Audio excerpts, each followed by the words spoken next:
Everyone, welcome back to my blog. তো আজকে আমি বানাতে চলেছি সর্ষে ইলিশ। তো প্রথমে আমরা ইলিশ মাছগুলোকে নুন হলুদ মেখে 10 মিনিট রেখে দিয়েছিলাম। তারপর আমরা সর্ষের তেলের মধ্যে মাছগুলোকে মোটামুটি হালকা করে ভেজে নিতে হবে। আপনারা কিন্তু আমার চ্যানেলকে লাইক এন্ড সাবস্ক্রাইব করে দেন, ভালো লাগলে কমেন্ট করে দেবেন, ঠিক আছে?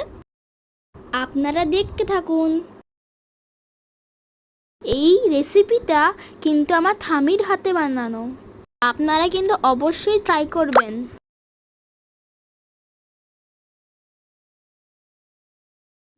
ভাজা হয়ে গেলে তার মধ্যে কালো জিরে, কাঁচা লঙ্কা আর টমেটো কুচি তেলের মধ্যে দিয়ে ভালো করে নাড়তে হবে। কষে নেওয়ার পর নুন হলুদ দিয়ে দিতে হবে। তারপর কিছুক্ষণ নাড়তে হবে।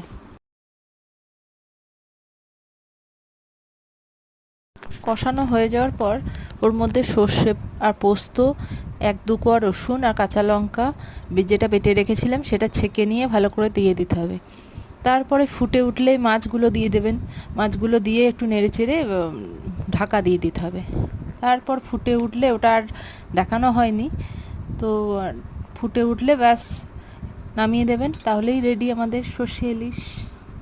Thank you for watching my blog everyone. আপনারা কিন্তু আমার চ্যানেলকে লাইক এন্ড সাবস্ক্রাইব করে দেবেন।